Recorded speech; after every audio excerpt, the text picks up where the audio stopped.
आओ हम उसके चरणों पर झुकें और उसकी आराधना करें। अपने निर्माता प्रभु के सम्मुख घुटने टेके हम परमेश्वर की हमदो सिताइश में ये गीत सुनेंगे।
बनाया, जिसने पृथ्वी बनाई, जिसने आकाश बनाया, जिसने पृथ्वी बनाई, जो सर्वशक्तिमान प्रभु है, वो यहोवा हमारे संग संग है।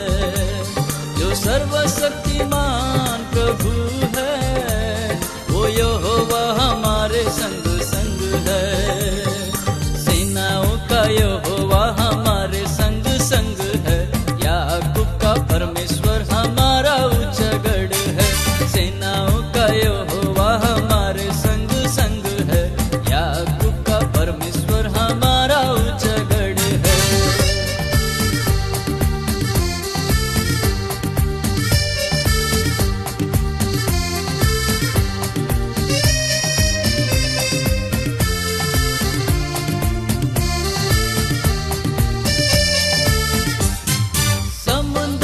जिसने दो भागा, जंगल में मार्ग निकाला। समुंदर को जिसने दो भागा, जंगल में मार्ग निकाला। जो वायदे को करता है पूरा, वो यहोवा हमारे संग संग है।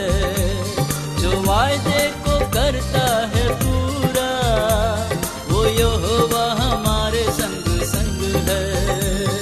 सेनाओं का यहोवा हमारे संग संग है। याकूब का परमेश्वर हमारा उच्चगढ़ है। सेनाओं का यहोवा हमारे संग संग है। याकूब का परमेश्वर हमारा उच्चगढ़ है।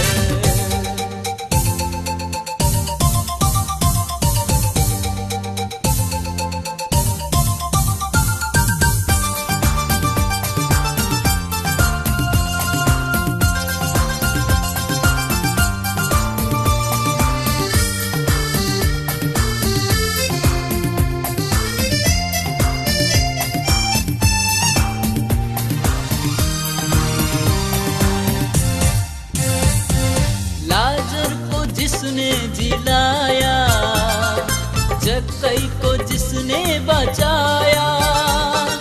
लाजर को जिसने जिलाया, जक्कई को जिसने बचाया।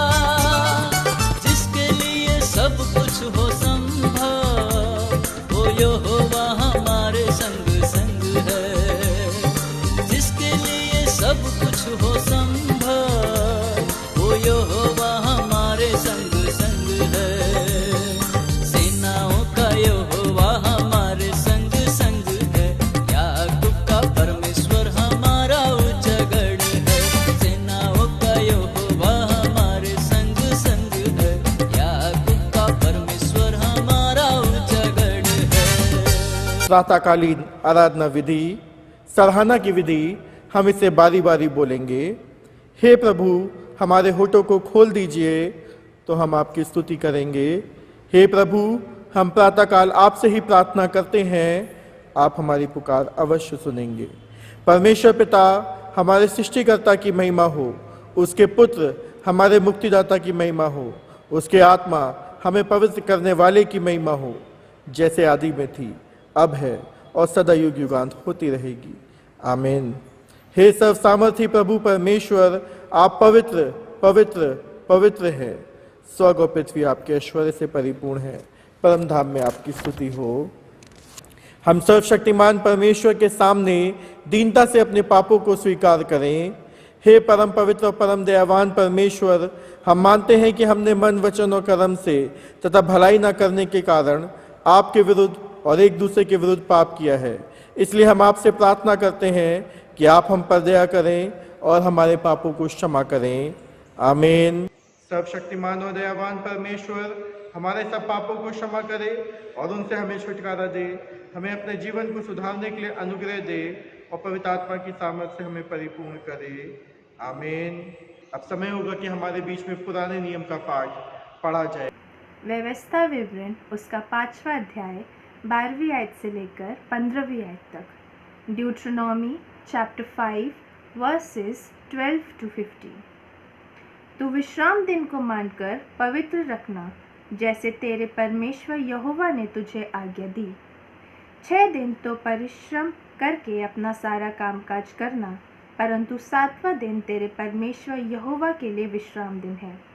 उसमें ना तू किसी भांति का कामकाज करना, ना तेरा बेटा, ना तेरी बेटी, ना तेरा दास, ना तेरी दासी, ना तेरा बैल, ना तेरा गधा, ना तेरा कोई पशु, ना कोई परदेशी भी जो तेरे फाटकों के भीतर हो, जिससे तेरा दास और तेरी दासी भी तेरे समान विश्राम करे।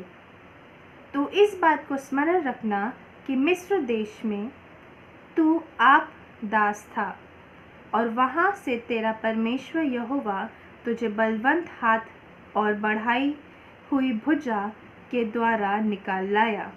इस कारण तेरा परमेश्वर यहोवा तुझे विश्राम दिन मनाने की आज्ञा देता है। ये परमेश्वर का वचन है। हे यीशु ख्रीस्त, आपकी स्तुति हो। उत्तरवादी पाठ जो कि लिया गया है भजन संहिता से, अब हमारे बीच में पढ़ा जाएगा। आप सबको जय मसीह की। आज को उत्तरवादी पाठ लिया गया है भजन संहिता उसका 15वां अध्याय, the book of Psalms chapter 15। हे परमेश्वर, तेरे तंबू में कौन रहेगा? तेरे पवित्र पर्वत पर कौन बसने पाएगा? वह जो खराई से चलता और धर्म के काम करता है और हृदय से सच बोलता है, जो अपनी जीभ से निंदा नहीं करता और ना अपने मित्र की बुराई करता और ना अपने पड़ोसी की निंदा सुनता है। वह जिसकी दृष्टि में निकम्मा मनुष्य तुच्छ है और जो यहोवा की डरवैयों का आदर करता है, वो शपथ खाकर बदलता नहीं, चाहे हानि उठाना पड़े। अंतिम आयत हम लोग साथ पढ़ेंगे। जो अपना रुपया ब्याज पर नहीं देता और निर्दोष की हानि करने के लिए घूस नहीं लेता है, जो कोई ऐसी चाल चलता है, वह कभी ना डगमगाएगा। पिता, पुत्र और पवित्र आत्मा की महिमा हो, जैसे आदि में थी, अब है और सदा युगानुयुग होती रहेगी। आमीन। नए नियम का पाठ हमारे बीच में पढ़ा जाएगा। नया नियम का पाठ मरकुस रचित सुसमाचार अध्याय 2 23 पद से अध्याय 3 6 पद तक। प्रभु यीशु मसीह की स्तुति हो। ऐसा हुआ कि वह सब्त के दिन खेतों में से होकर जा रहा था और उसके चेले चलते हुए बालें तोड़ने लगे। तब फरीसियों ने उससे कहा, देख, ये सब्त के दिन वह काम क्यों करते हैं जो उचित नहीं। उसने उनसे कहा, क्या तुमने ये कभी नहीं पढ़ा कि जब दाऊद को आवश्यकता हुई और जब वो और उसके साथी भूखे हुए, तब उसने क्या किया था? उसने कैसे अबियातार महायाजक के समय परमेश्वर के भवन में जाकर भेड़ की रोटियां खाई, जिसका खाना याजकों को छोड़ और किसी को भी उचित नहीं, और अपने साथियों को भी दी। तब उसने उनसे कहा, सब्त का दिन मनुष्य के लिए बनाया गया है, ना कि मनुष्य सब्त के दिन के लिए। इसलिए मनुष्य का पुत्र सब्त के दिन का भी स्वामी है। वह फिर आराधनालय में गया। वहाँ एक मनुष्य था जिसका हाथ सूख गया था, और वह उस पर दोष लगाने के लिए उसकी घात में लगे हुए थे कि देखें वो सब के दिन उसे चंगा करता है कि नहीं। उसने सूखे हाथ वाले मनुष्य से कहा, बीच में खड़ा हो, और उनसे कहा, क्या सब के दिन भला करना उचित है या बुरा करना, प्राण को बचाना या मारना? पर वे चुप रहे।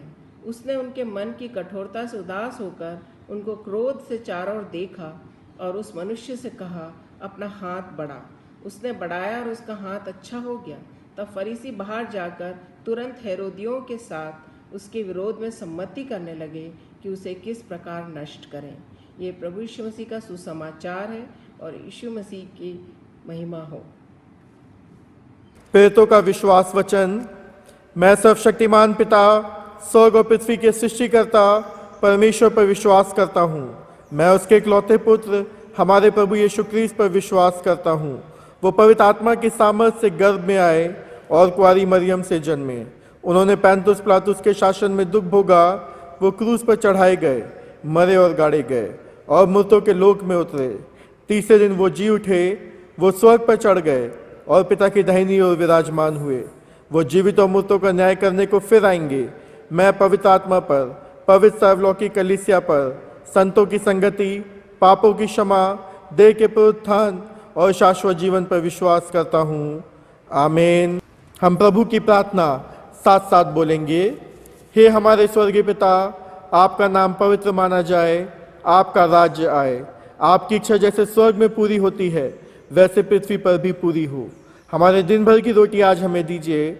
आप हमारे अपराधों को क्षमा कीजिए जैसे हमने अपने अपराधियों को क्षमा किया है।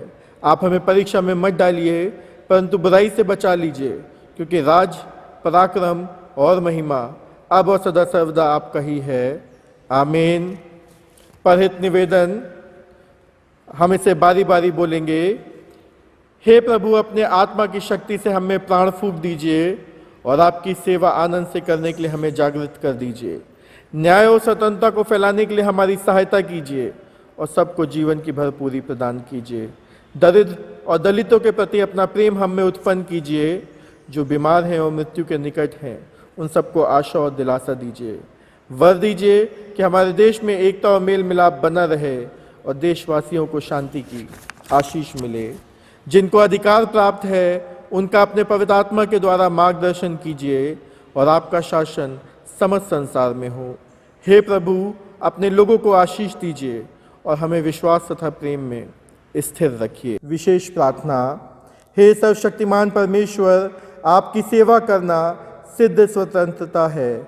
वर दीजिए कि आपके पुत्र का आत्मा भ्रष्टाचार और भय के बंधन से हमें मुक्त करे और सब लोगों के साथ हमें इस योग्य बनाए कि हम आपकी सच्ची संतान के उपयुक्त महिमा में स्वतंत्रता प्राप्त करें। हमारे प्रभु यीशु मसीह के द्वारा, जो आपके और पवित्र आत्मा के साथ एक परमेश्वर है और अब तथा सदा सर्वदा जीवित और राज्य करते हैं। आमीन। आज का प्रस्तावित विषय है, हमें प्रभु यीशु मसीह में आत्मिक स्वतंत्रता प्राप्त करते हैं। हम प्रार्थना में लगे रहें। हे प्रातःकाल के सृष्टिकर्ता परमेश्वर, आपने अंधकार को दूर किया और आप संसार में प्रकाश लाए। आप हमारे मध्य से पाप के अंधकार को मिटा दीजिए। हमारे हृदय में अपने सत्य का प्रकाश उत्पन्न कीजिए और हमारे हाथों को भले कार्य करने के लिए सबल बनाइए। आपके पुत्र प्रभु यीशु क्रिस्त सत्य ज्योति हैं, उन्हीं के द्वारा आप हमें प्रकाश और आनंद प्रदान कीजिए। आमीन। हे शाश्वत परमेश्वर पिता, आपकी सामर्थ से हमारी सृष्टि हुई है और आपके प्रेम द्वारा हमारा उद्धार हुआ। आप अपने पवित्र आत्मा के द्वारा हमारा मार्गदर्शन कीजिए और हमें सबल बनाइए कि आज हम अपने आप को प्रेम से आपकी और एक दूसरे की सेवा में अर्पण करें। आमीन। आइए हम प्रार्थना करें। मेरे मुंह की बातें, हम सब की सोच, ऐ खुदावन तुझे पसंद आए। ऐ हमारी चट्टान और हमारे बनाने वाले। आमीन। आज का प्रस्तावित विषय है, प्रभु यीशु मसीह में हम आत्मिक स्वतंत्रता प्राप्त करते हैं। प्रभु यीशु मसीह में हम आत्मिक स्वतंत्रता प्राप्त करते हैं। जो पाठ आज मेरे और आपके सामने पढ़ा गया, मरकुस रचित सुसमाचार 2 अध्याय पद 23 से लेके 3 अध्याय के पद 6 तक, यहाँ पर हम देख सकते हैं किस प्रकार से परमेश्वर जो है बात कर रहा है अधिकारों के लिए। परमेश्वर बात कर रहा है किस प्रकार से मनुष्य की रचना इसलिए की गई कि वो शब्द के दिन का भी स्वामी ठहरे, ना कि इसलिए कि वो शब्द के दिन के लिए बनाया गया हो। लेकिन इससे पहले कि हम आज के वचन में आगे चले, इससे पहले कि आज के वचन की गहराइयों में हम उतरने वाले हों, हम बात करेंगे सबसे पहले कि ये जो फ्रीडम है शब्द, हम सब जानते हैं फ्रीडम का मतलब होता है आपको आज़ादी मिलना। फ्रीडम का मतलब होता है आप जो चीज़ जिस तरह से करना चाहते हैं आप कर सकते हैं। और हम में से हर कोई जो है वो फ्रीडम पाना चाहता है। हम में से हर कोई जो है अपना जीवन जो है वो अपने हिसाब से जीना चाहता है। और इसका एग्जाम्पल जो है हम कई बार बच्चों को देखते हैं। बच्चे जल्द से जल्द बड़े होना चाहते हैं, जल्द से जल्द अपने जीवन में डिसीजंस लेना चाहते हैं, जल्द से जल्द इंडिपेंडेंट होना चाहते हैं। उन्हें पसंद नहीं कि उनके माता पिता समय समय पे उन्हें बताने वाले हों कि उन्हें क्या करने की ज़रूरत है और क्या नहीं करने की ज़रूरत है। उन्हें पसंद नहीं कि हर एक समय पे उनको टोका जाए, रोका जाए कि ये करना सही है और ये करना सही नहीं है। और सिर्फ बच्चों के लिए ही क्यों कहें, हम में से जो बड़े हैं, बुजुर्ग हैं, उन्हें भी दूसरों को बताने में बड़ा उत्साह मिलता है या उत्साहित होते हैं कि तुम ऐसे करो, ये करो, वो करो, सब कुछ करो कि तुम जीवन में सफल हो जाओ। लेकिन अगर वही बात उन्हें अपने जीवन में उतारने का मौका मिले तो शायद नहीं उतारते। शायद अपने जीवन से वो कार्य जो उन्हें करना चाहिए वो नहीं करते, लेकिन हम दूसरों को बताते रहते हैं कि किस प्रकार से अपना जीवन जीने की ज़रूरत है। और जब हम यहाँ पर इस आज़ादी की बात कर रहे हैं, फ्रीडम की बात कर रहे हैं, क्योंकि मसीहत में यीशु मसीह में हमें आत्मिक स्वतंत्रता मिलती है। यीशु मसीह में हमें आत्मिक आज़ादी मिलती है कि हम किस प्रकार से उसके अनुयायी बन सकते हैं, किस प्रकार से उसके पीछे चलना चाहते हैं, किस प्रकार से उसके कलाम को अपने जीवन में बनाए रखना चाहते हैं। लेकिन इन सब के लिए हमें आज़ादी मिलती है और हम उस आज़ादी का इस्तेमाल किस तरह से करते हैं आज के वचन के मार्फत से मैं और आप जानेंगे। क्योंकि यीशु मसीह इस संसार में इसलिए आया कि मैं और आप जो पापों के बंधन में बंधे हुए थे, मैं और आप के पापों की बेड़ियां जो थी वो हमारे बस में नहीं था कि हम उसे तोड़ सकें, और हम उस बंधुआई में अपना जीवन बसर कर रहे थे। यीशु मसीह आया कि हमें बहुतायत का जीवन मिले, वो जीवन मिले जिसके द्वारा जो है हम अपना सांसारिक जो जीवन है उसे समर्पित करें, उसके पीछे चलने वाले हों, उसके नाम को आदर स्तुति देने वाले हों। यीशु मसीह में मुझे और आपको आत्मिक स्वतंत्रता प्राप्त होती है। उस स्वतंत्रता का मैं और आप क्या करते हैं? अगर हम बाइबल में देखें तो आदम और हवा को आज़ादी थी कि वो अपना जीवन जैसे चाहे वैसे जी सकते थे। आदम की वाटिका में उन्हें हर एक फल खाने की आज़ादी थी, लेकिन उन्होंने उस आज़ादी का फ़ायदा किस प्रकार से उठाया? क्योंकि मैं हमेशा सोचता था ज़रूरत क्या थी उन पेड़ों को वहाँ पर रखने की? ज़रूरत क्या थी कि परमेश्वर ने उन्हें आज़ादी दी कि तुम यहाँ पर आ जा सको? ज़रूरत क्या थी कि परमेश्वर ने उन पेड़ों को, उन फलों को वहाँ पर रखा जिसके द्वारा ये पाप में गिरने वाले हुए? अगर ये फल ही वहाँ ना होते, ये पेड़ ही वहाँ ना होता, इनके पास वो राइट्स ही ना होते कि वो उस पेड़ के आसपास जा सकते, तो शायद हम सब पाप में ना गिरते, शायद हम सब परमेश्वर से दूर ना होते। लेकिन क्योंकि वो पेड़ वहाँ पर था और परमेश्वर ने कोई ऐसी खाई भी नहीं बनाई थी जिसको कि ये लांघ ना सकते और जिसके एक तरफ पेड़ होता और एक तरफ ये लोग होते, परंतु इन्हें आज़ादी दी गई थी, जहाँ चाहे ये जा सकते हैं, जो भी फल खाना चाहे ये खा सकते हैं। और इन्होंने उस आज़ादी का जो इस्तेमाल है वो इस रूप में किया कि जो फल इन्हें खाने के लिए मना किया गया था उसी फल को शैतान के बहकावे में आकर के खा लिया। और जब शैतान के बहकावे में आकर के खा लिया, हम जानते हैं कि किस प्रकार से ये परमेश्वर की निगाहों से दूर हो गए। परमेश्वर के अद्भुत प्रेम से जो वो हम में से हर एक से करता था, दूर हुए। और जब ये दूर हुए तो जीवन में संघर्ष आया। हम जानते हैं किस प्रकार से उसने अपने लोगों से प्रेम किया, इज़राइलियों से प्रेम किया, उस कौम को चुन लिया।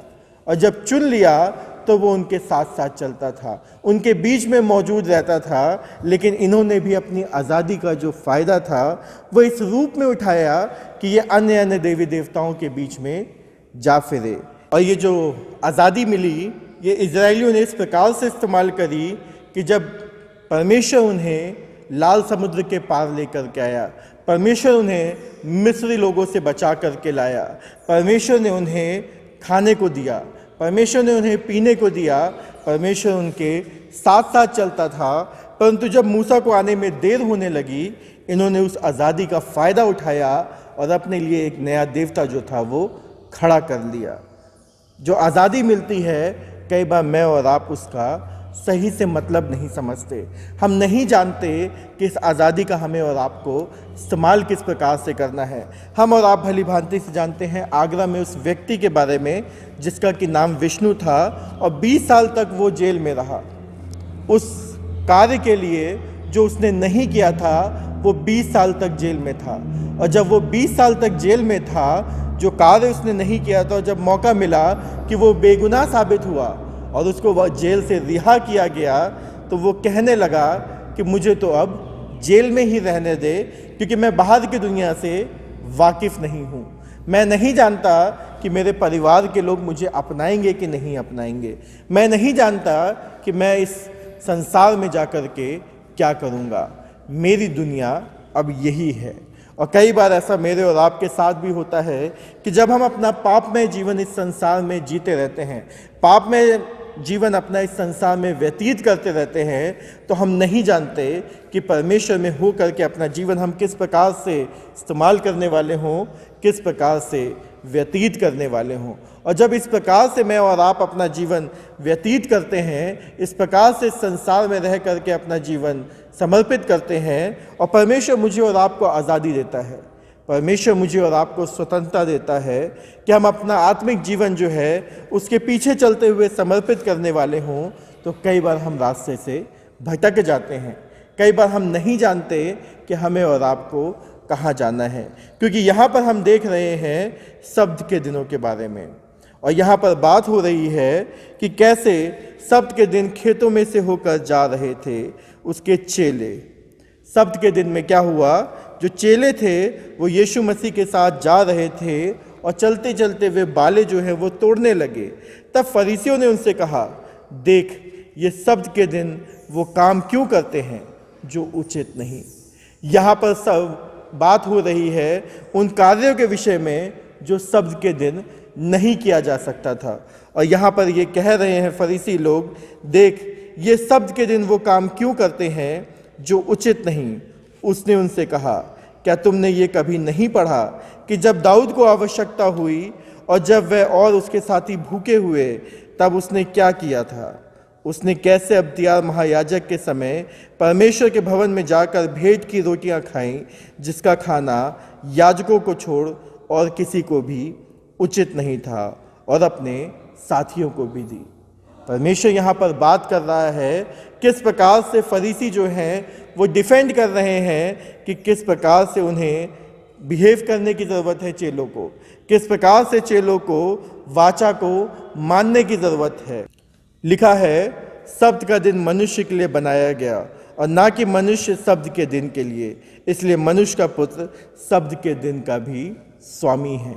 जिसका तात्पर्य ये है कि मनुष्य को या फिर परमेश्वर के चुने हुए लोगों को ये अधिकार है कि वो सब्त के दिन में भी परमेश्वर के भय में होकर के अपना जीवन व्यतीत कर सके।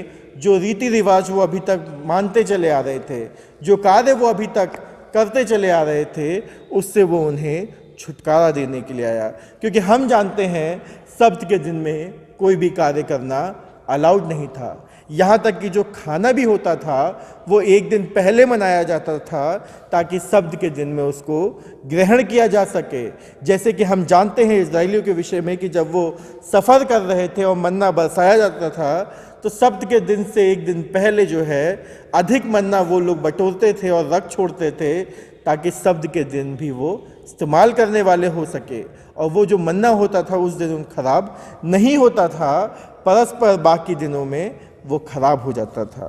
और यहाँ पर हम देख रहे हैं कि यीशु मसीह बात कर रहा है फरीसियों से और उन्हें बताता है किस प्रकार से मनुष्य जो है वो मनुष्य का पुत्र जो है सब्त के दिन का भी स्वामी है। और इसी के साथ साथ परमेश्वर उन्हें बताता है कि मैं इस संसार में इसलिए आया कि लोगों को जीवन दे सकूं, बहुतायत का जीवन दे सकूं, आज़ादी का जीवन दे सकूं, आत्मिक जीवन दे सकूं जिसकी उन्हें ज़रूरत है। फ़र्क ये है, क्या मैं और आप परमेश्वर के पीछे चलने के लिए तैयार हैं? क्या मैं और आप उसे ग्रहण करने के लिए तैयार हैं? क्या मैं और आप उसको आदर स्तुति देने के लिए तैयार हैं? क्योंकि अगर नहीं है, मुझे और आपको अपने आप को जांचने की ज़रूरत है। मुझे और आपको अपने अंदर देखने की ज़रूरत है कि कहीं मैं और आप आज भी बंधुआई में तो नहीं हैं, कहीं मैंने और आपने अपने चारों तरफ वो बाड़ा तो नहीं बना रखा जिससे मैं और आप बाहर नहीं निकल पा रहे। क्योंकि हम जानते हैं बहुत सी परिस्थितियाँ, बहुत सी चुनौतियाँ हम में से हर एक के जीवन में आई, हम में से हर एक के जीवन में पड़ने वाली हुई। और जब वो सारी चुनौतियाँ मेरे और आपके जीवनों में पड़ने वाली हुई, ज़रूरी ये है कि हम याद रखने वाले हों कि मुझे और आपको अपना जीवन जो है किस प्रकार से व्यतीत करना है। क्योंकि परमेश्वर आया इस संसार में मुझे और आपको छुड़ौती देने के लिए, मुझे और आपको आज़ादी देने के लिए, मुझे और आपको चंगाई देने के लिए। क्या मैं और आप उस चंगाई को ग्रहण करने के लिए तैयार हैं? ये मुझे और आपको जांचने की ज़रूरत है। कहीं मैं और आप भी इस संसार के प्रलोभन में, संसार के लालच में, संसार के द्वेष में, संसार के क्रोध में, संसार के अलग अलग परिस्थितियों में फंसे तो नहीं हैं, जिसके कारण जो है हम परमेश्वर से दूर होते चले जा रहे हैं। क्योंकि मरकुस रचित सुसमाचार 3 अध्याय में हम देखते हैं किस प्रकार से यीशु मसीह जो है एक सूखे हाथ वाले व्यक्ति को चंगा करते हैं, एक सूखे हाथ वाले व्यक्ति को चंगाई प्रदान करते हैं, जैसे कि मैंने और आपने बीते दिनों में चंगाई प्राप्त करी है जबकि हम इस कोरोना महामारी से लड़ रहे थे। हम जानते हैं हम में से बहुत से लोग इस बीमारी का शिकार हुए, बहुत से लोग इस लायक नहीं रह गए कि अपना जीवन जो है व्यापन कर सके और परमेश्वर के सामने गिड़गिड़ाने लगे, परमेश्वर के सामने प्रार्थना करने लगे कि हम पर रहम कर। जो आज़ादी मुझे और आपको दी गई थी, शायद हमने उसका भरपूरी से इस्तेमाल नहीं किया, और जब मेरे और आपके जीवन में परिस्थितियाँ आई, मेरे और आपके जीवन में चुनौतियाँ आईं, तब हमें परमेश्वर की याद आई। तब हम परमेश्वर की ओर फिरने वाले हुए और उससे दरखास्त करने लगे कि हमें तू बचाने वाला हो, हमें तू चंगाई देने वाला हो। धन्यवाद हो उस परमेश्वर का जिसने मुझे और आपको वो चंगाई प्रदान करी बीते दिनों में कि मैं और आप परमेश्वर के लिए इस संसार में मौजूद हैं। मैं और आप उस आत्मिक वरदानों को इस्तेमाल करने के लिए इस संसार में मौजूद हैं। क्योंकि बहुत से हमारे अजीज़ जो थे वो परमेश्वर में बुला लिए गए, लेकिन परमेश्वर ने मुझे और आपको ये मौका दिया कि हम और आप इस संसार में रह करके उन कार्यों को पूरा करने वाले हों जो वो मुझसे और आपसे चाहता है कि मैं और आप करने वाले हों। लिखा है, वो फिर आराधनालय में गया और वहाँ एक मनुष्य था जिसका हाथ सूख गया था, और वे उस पर दोष लगाने के लिए उसके घात में लगे हुए थे कि देखें वो शब्द के दिन उसे चंगा करता है कि नहीं, वो शब्द के दिन उसे चंगा करता है कि नहीं। और हम जानते हैं जो शास्त्री और फरीसी हैं, उन्हें चिंता ये नहीं थी कि किसी व्यक्ति को चंगाई मिल जाए, उन्हें चिंता ये नहीं थी किसी व्यक्ति का जीवन बच जाए, उन्हें चिंता ये थी कि हम यीशु को किस प्रकार से पकड़वाने वाले हों, यीशु के ऊपर किस प्रकार से इल्ज़ाम लगाने वाले हों। और लिखा है, उसने सूखे हाथ वाले मनुष्य से कहा, बीच में खड़ा हो। उसने सूखे हाथ वाले मनुष्य से कहा, बीच में खड़ा हो, और उनसे कहा, क्या शब्द के दिन भला करना उचित है या बुरा करना, प्राण को बचाना या मारना। और परमेश्वर यहाँ पर शास्त्री फरीसियों से पूछ रहा है कि बुरा करना उचित है या भला करना शब्द के दिन में, प्राण बचाना उचित है या मारना। पर वे चुप रहे, क्योंकि वो जानते थे कि अगर वो उसका जवाब देंगे तो वो उसके फेवर में जाएगा, यीशु मसीह के फेवर में जाएगा कि किस प्रकार से शब्द के दिन में हमें परमेश्वर की आज्ञाओं को अपने जीवन से पूरी करने की ज़रूरत है। और इसीलिए वो चुप रहे, और उससे उनके मन की कठोरता से उदास होकर यीशु ने क्रोध में चारों ओर देखा। वो चुप रहे इसलिए क्योंकि वो जवाब नहीं देना चाहते थे कि ज़रूरी ये है कि ये व्यक्ति चंगाई प्राप्त कर सके, ज़रूरी ये है कि ये व्यक्ति बचाया जा सके। क्योंकि शास्त्री और फरीसी भी जानते थे यीशु मसीह में वो ताकत है, वो कुव्वत है कि वो इस व्यक्ति का जीवन परिवर्तित कर सके। लेकिन उनकी चिंता ये थी किस प्रकार से हम यीशु मसीह को प्रताड़ित कर सके, उसके ऊपर उंगली उठाने वाले हो सके। और लिखा है यीशु मसीह उनके मनों के कठोरपन को देख करके बड़ा उदास हुआ और क्रोध से चारों ओर देखा और उस मनुष्य से कहा, अपना हाथ बढ़ा। उस व्यक्ति ने अपना हाथ बढ़ाया और अच्छा हो गया। और शास्त्री और फरीसी तुरंत जाकर के हेरोदियों के साथ उसके विरोध में सम्मति करने लगे कि उसने किस प्रकार से नष्ट करे, क्योंकि उसने शब्द के दिन में एक रोगी को चंगा किया है। शब्द के दिन में रोगी को चंगा किया है। और अगर हम देखें तो हम बाइबल में कई जगहों पे पाते हैं किस प्रकार से यीशु मसीह शास्त्रियों फरीसियों से बात करता है कि यदि तुम्हारे गाय और बैल गड्ढे में गिर जाए तो क्या तुम शब्द के दिन में ना निकालोगे। और उनके पास इसका जवाब नहीं होता, क्योंकि उनके लिए गाय और बैल की कीमत ज़्यादा है। लेकिन एक मनुष्य बीमारी में अपना जीवन जी रहा है, उसके लिए वो मूल्यवान नहीं है। और इसीलिए परमेश्वर जो है उनसे पूछता है, लेकिन उनके पास जवाब नहीं है। और जब जवाब नहीं है तो वो अपना पापमय जीवन जीते रहते हैं। कई बार आज मेरे और आपके पास भी इस संसार की परिस्थितियों के लिए जवाब नहीं होता। इस संसार में जो कुछ चल रहा है उसके लिए जवाब नहीं होता। और हम परमेश्वर की तरफ देखते हैं, गुहार लगाते हैं कि हे परमेश्वर कब तक, हे परमेश्वर कब तक तू मेरी ओर से मुंह फेरे रहेगा। लेकिन परमेश्वर का कलाम मुझे और आपको बताता है कि वो मेरे और आपकी ओर सदैव अपनी निगाहें लगाए रखता है। ज़रूरी ये है कि हम उसे पहचानने वाले हों, उसके पीछे चलने वाले हों, अपने आप को उसे समर्पित करने वाले हों। क्योंकि जब हम उसे समर्पित करते हैं, उसके पीछे चलते हैं, तो हम इस संसार में उसके कार्यों को आगे बढ़ाते हैं, उन लोगों की मदद करते हैं जिसके लिए उसने मुझे और आपको भेजा है। होने पाए कि हम याद रखें कि परमेश्वर किस प्रकार से मुझसे और आपसे अद्भुत प्रेम करता है, किस प्रकार से मेरी और आपकी सुधि रखता है, और इस संसार में रहते हुए उन कार्यों को पूरा करें जो उसने मेरे और आपके लिए रख छोड़ा है, ताकि परमेश्वर का राज जो है हम सब के द्वारा जल्द से जल्द इस संसार में स्थापित होने वाला हो, और हम सब अपने जीवन से, अपने कामों से परमेश्वर को हमदो सिताइश देने वाले हों। परमेश्वर पिता, पुत्र, पवित्र आत्मा के नाम में आमीन। इश्तिहार इस प्रकार से हैं। पवित्र आत्मा के अवतरण पर्व के पश्चात चौथे रविवार की आराधना सभा में आप सबका स्वागत है। हम अपनी प्रार्थनाओं में लगातार याद रखें डॉक्टर रोहित सिन्हा को, और यदि कोई और भी बीमार है जिनका नाम हम तक नहीं पहुंच पाया, तो होने पाए कि परमेश्वर उन पर भी अपना रहम बरसाए और जल्द से जल्द सबको परमेश्वर की चंगाई प्राप्त होने वाली हो। यदि आप चाहते हैं कि हम आपके लिए प्रार्थना करें या किसी भी पास्टोरल केयर सपोर्ट की ज़रूरत है, आप बेझिझक मुझे या रेवरेंड राजीव चंद को कॉल कर सकते हैं और अपनी जो भी परेशानी है हमारे साथ शेयर कर सकते हैं। और होने पाए कि हम सब एकजुट होकर के इस समय से बाहर निकलने वाले हों। तो आप सबसे गुजारिश है कि आप अपने पासबान रेवरेंड राजीव चंद को या मुझे कॉल कर सकते हैं, ताकि हम एक साथ मिल कर के परमेश्वर से प्रार्थना कर सकें। आपसे गुजारिश की जाती है कि जब हम अनलॉकडाउन की तरफ आगे बढ़ रहे हैं, तो हम गवर्नमेंट के सारे गाइडलाइंस को फॉलो करने वाले हों, प्रोटोकॉल्स को मेंटेन करने वाले हों, और ख़ास तौर पे जब पब्लिक प्लेसेस में जाते हैं तो सोशल डिस्टेंसिंग और मास्क जो है वो ज़रूर पहनने वाले हों।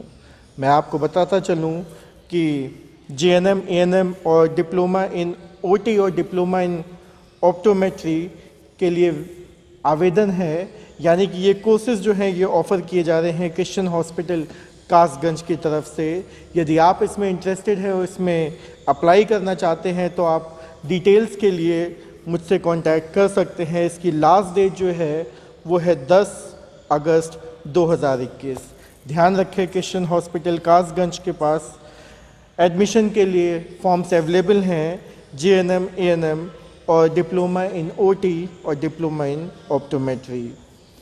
यदि आप अपना दान या मंथली सब्सक्रिप्शन देना चाहते हैं, तो आप डॉक्टर अमित नेल्सन को फ़ोन पे कांटेक्ट कर सकते हैं और उनसे पूछ सकते हैं आपका जो भी मंथली सब्सक्रिप्शन ड्यू है, और साथ ही साथ अगर आप अपनी ऑफरिंग उनको पहुंचाना चाहते हैं तो आप उन तक पहुंचा सकते हैं कि वो उनके माध्यम से चर्च तक आने वाली हो।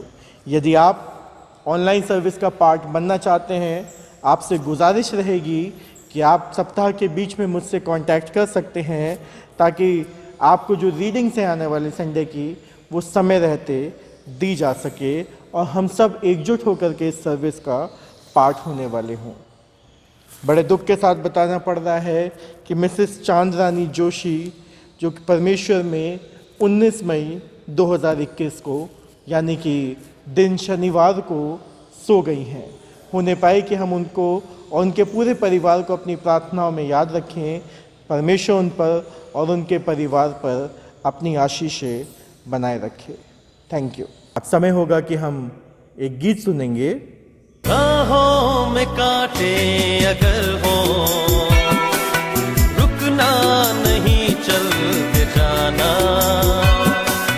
यीशु तेरे साथ है, ये तू विश्वास करना, संसार के अंत तक वो तेरे साथ है। राहों में कांटे अगर हो, रुकना नहीं, चल के जाना, यीशु तेरे साथ है, ये तू विश्वास करना, संसार के अंत तक वो तेरे साथ है।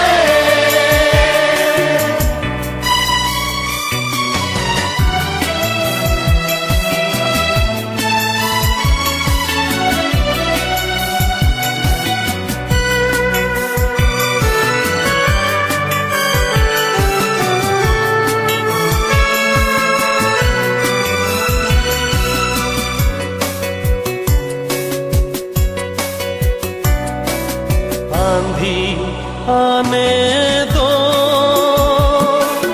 या आने दो तूफान, आंधी आने दो या आने दो तूफान, वो नैया क्या डूबेगी जिसमें है यीशु महान। राहों में कांटे अगर हो, रुकना नहीं, चल के जाना, यीशु तेरे साथ है, ये तू विश्वास करना, संसार के अंत तक वो तेरे साथ है।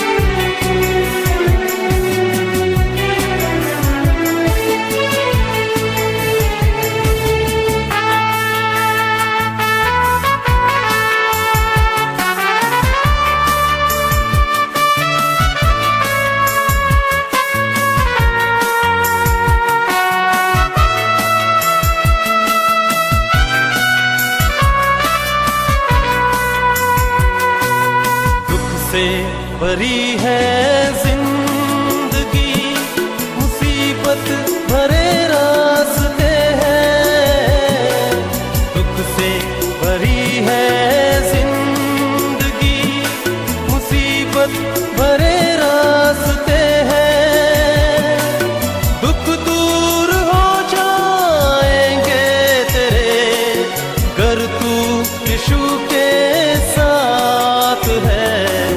राहों में कांटे